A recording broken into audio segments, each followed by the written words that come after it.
Now, from Nebraska's trusted news source, this is Channel 8 News at 10. Coming up on the news tonight, struggle in the Strait. Iran fires on a tanker attempting to pass through the Strait of Hormuz, where the U.S. and Iran stand at this point of contention tonight. Also, a movement for others, how 3 people are coming together to gather thousands of essential supplies for mothers all across Lincoln. And tussle with the Trojans. Nebraska takes on a ranked USC squad in baseball. We've got the highlights as the Huskers hit a home run hot streak. But first, developing now, we're taking you to the scene of a fire that spread to multiple homes in a northeast Lincoln trailer park. Good evening, everyone, and thank you for staying up late with us on this Saturday night. I'm Mackenzie Johnson. The fire erupting in this neighborhood near 60th and Havelock today, with a lot of those trailer homes in close proximity to one another. This was the scene earlier this evening. Crews with their hands full as a fire quickly set 2 sheds, 2 trailer homes, and a camper ablaze. LFR finding one of the trailer homes engulfed when they got to the area. It's this one you see here right on your screen. They tell us that's where it started. Law enforcement working with them to figure out what sparked the blaze. Right now, we're still trying to work on the cause of the fire. We do have investigators here that are trying to figure that out. And so we're just trying to sort through all that information right now. They say they're speaking to neighbors and witnesses, trying to figure out exactly what caused the fire. LFR telling us it took about 30 minutes to get it under control, and one of the trailer homes and a camper are destroyed. 3 people have to be relocated. No word yet on the total amount of damage between all the structures, but there are no injuries. The Husker baseball team comes out swinging against USC.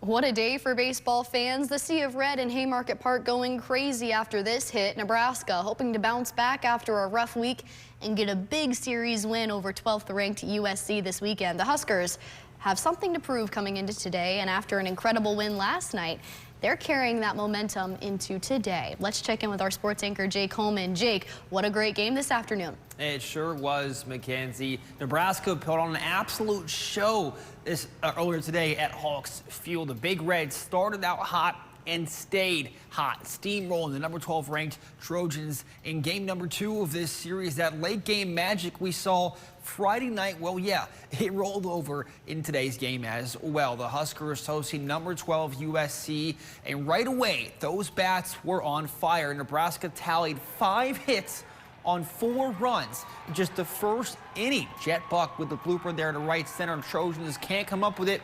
In comes the score, and Drew Grego, Josh Overbeek, all with RBI singles in the bottom of the first. Nebraska basically batted the round in that first inning. The Huskers, though, went on to hit 3 solo home runs in the third, extending their lead to 7-0, and kept their foot on the gas the rest of the way. Carson Yasa had a great performance on the mound as well. He gets the win, finishing with 7 innings, 5 hits, and 7 Ks.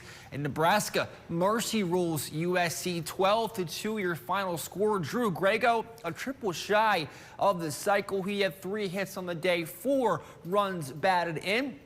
And that's now win number 30 on the year for the Huskers.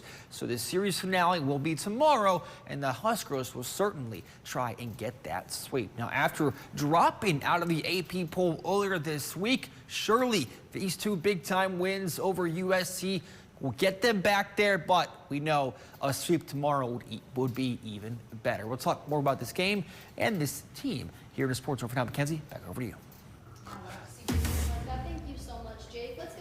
Our forecast now on Saturday night. Here's a live look outside from our network of cameras. It's a chilly one out there tonight. Are we going to be seeing a warm up anytime soon? Let's go on over to meteorologist Houston Hall to get an idea of what to expect going forward. Houston?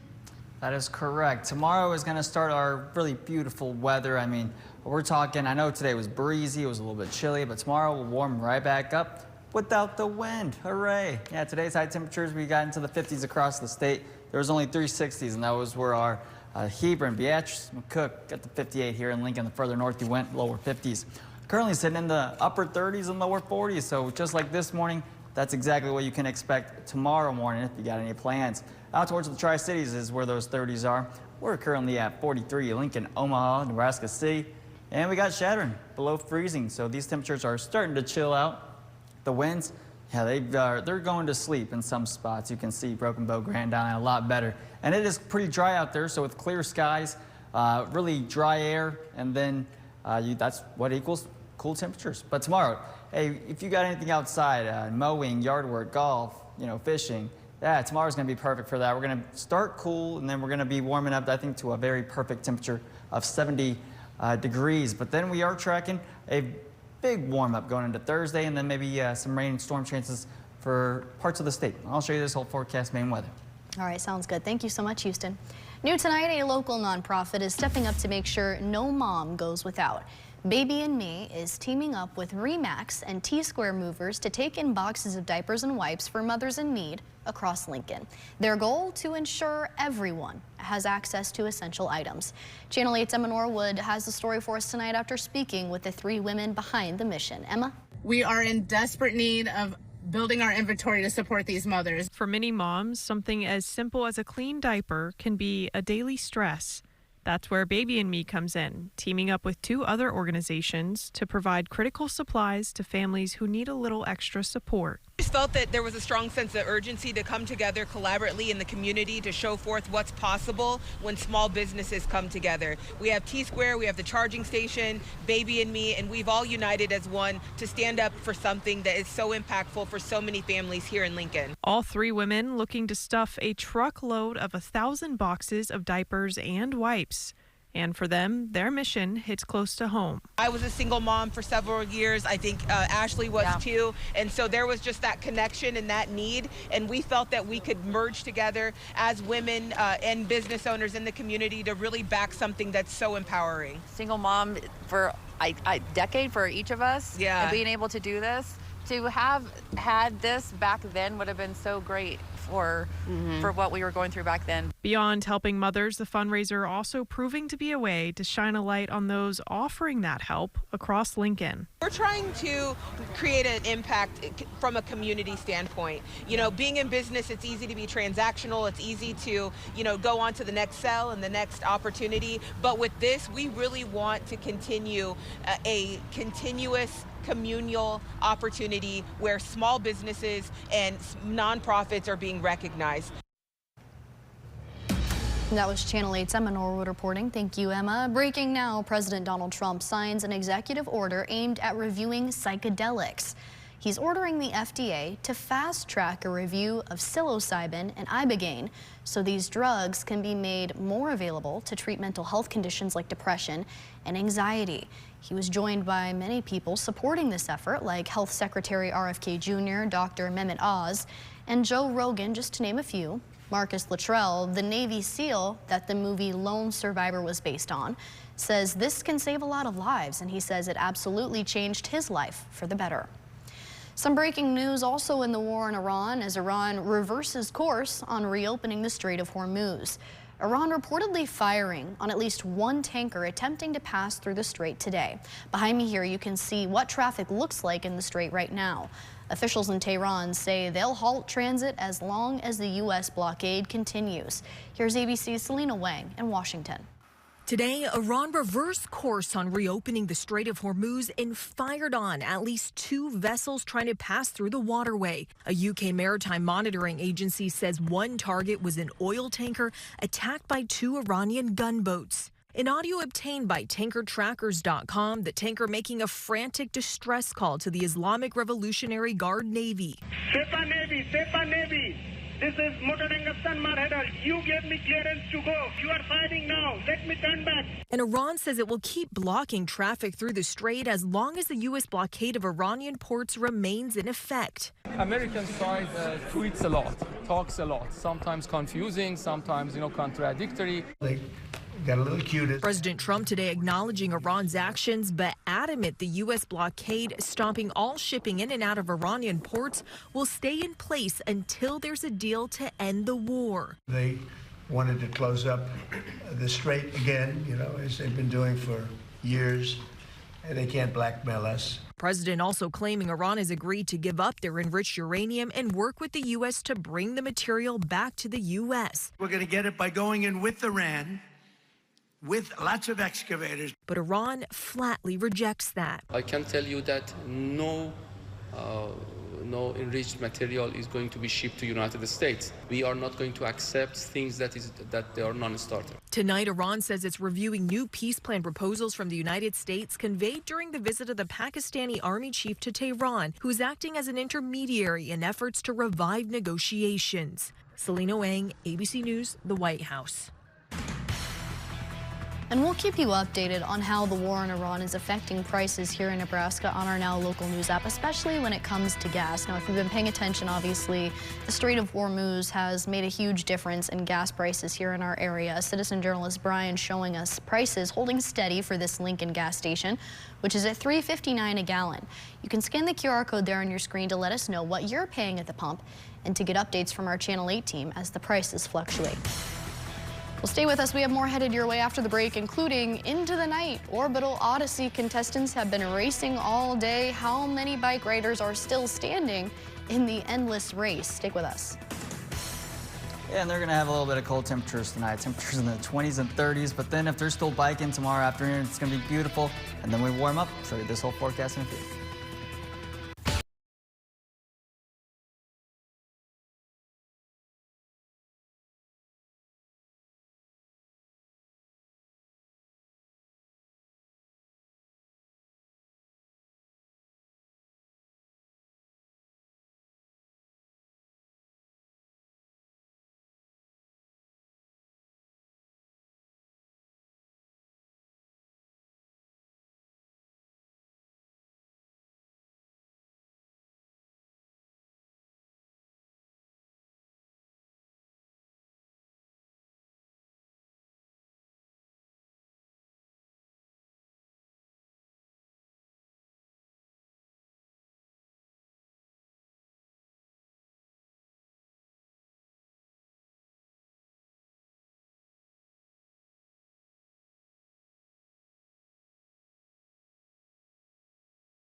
Long ride. It's called the Orbital Odyssey Race, a fitting name for what this challenge is. 78 riders participating in the biking challenge. They have to ride 10.3-mile loops every hour on the hour until only one rider is left. These bikers have been going since 8 a.m. The observatory posting updates on how many riders make it through each lap every hour. Now, I just checked, and within the last hour or so, they say only 7 bicyclists are still battling it out. They've already completed more than 140 miles today, and there's no sign of these riders slowing down. Now, if these racers keep going into the morning, we'll be making sure to keep you up to date as they continue on their bike ride. Now, for your Storm Alert Team forecast with meteorologist Houston Hall. Well, props to those bikers. They started the morning this morning off in the teens, the 20s, and then we got to 30 degrees for a low temperature here in Lincoln. So below that freezing mark, this is exactly going to be the story, just a tad warmer for tomorrow morning. But the high temperatures today, we did all right. You know, lower 50s, mid 50s, upper 50s at that, about 360s, Beatrice, Hebron, and McCook. Tomorrow starts our warm up. Here's your high temperatures for tomorrow. Weak cold front's going to be moving in from the northeast. Hint, that's why they're going to be staying a little cooler. And then further south you go, some low to upper 70s for temperatures. Got us at 72, right on that edge of cool and then warm. Really a pleasant day. The winds, yeah, they're going to be on the lighter side. That is for sure, as that system with the cold front is now off towards our east. Stormcast won't be showing much. Maybe a high level cloud here and there. This is your Sunday night. Nothing happening. Temperatures for your Sunday, as you just saw, 60s and 70s. For your Monday afternoon, we're going to be getting into those 80s. And Monday is going to start our warm up. By Thursday, we could be near 90 degrees, if you can believe that. But just a few upper level clouds here for the next 48 hours. No precipitation. Our next precipitation comes maybe Wednesday night into Thursday for parts of the Panhandle and the Sandhills region. ABC Seamless Cam, what is that? Okay, that's a motorcycle. I was about to say, what is that? Is that a scooter? Maybe it was one of those bicyclists. 43 in Lincoln, 39 down in Beatrice. So you can see the temperatures are starting to get into those 30s, especially off towards the west. We've got a few temperatures getting below freezing already. So it's going to be another cold night, and especially with some calm winds and clear skies. There it is, clear skies. All those clouds are now moving off towards the east. That will make for a very chilly night. Got us at 32 for tonight. Calm winds, mostly clear skies. Off towards the west, a lot better. I think they will see a few lower 20s. And then off towards the east, some lower 30s. Tomorrow, it's a beautiful day, 72. A little breeze out of the northwest, 5-15. Maybe some gusts up to 20 miles per hour in the peak afternoon hours. Tuesday, we're looking at 88 degrees. Wednesday, Earth Day, 85. And then Thursday, some storms possible. Right now, it looks like the track wants to take eastern Nebraska and southeast Nebraska. So we'll see about that one. Friday, a small chance, mostly in the morning hours. That was all due to a cold front. Now, as we go into about Sunday and Monday of next week, I think that might be a better chance of some precipitation for much of the state, I should say. But we're going to be keeping an eye on that, and then we just got to, I guess, enjoy this warm-up until the upper 80s once again. Yeah, 88. Oh, my goodness. It feels like summer. It's only April. Yeah, and the good thing is, if you like the warmth, well, the winds will be on the lighter side, especially on those warmer days. All right, yeah, you better get out and enjoy it if you can. Thank you so much, Houston. New at 10, US 30 Speedway shares an update on all of the improvements they've been making. Now, you might remember we brought you the story a couple of months ago when Bobby Lincoln was forced to sell the Speedway up in Columbus. He had a brain aneurysm that left him with severe nerve damage, but he and his wife have been heavily involved in all of the Speedway's new improvements. Bobby taking some laps around the track in a water truck this week, and tomorrow is the first test and tune on the Speedway. After a lot of construction, the track is ready for it. They did a lot of work on the dirt, concession stand improvements, concrete work on the grandstands, and some improvements in the parking area. The new US 30 Speedway owners are thanking the Lincoln family for trusting them with their legacy. Right now, one rancher is sharing his story of how the Morrill wildfire changed his life. Dusty Wilson is a rancher in Arthur County. He says most of the vast stretches of grazing land in his area are usually lush and green, but now it resembles a desert. Let's take a look.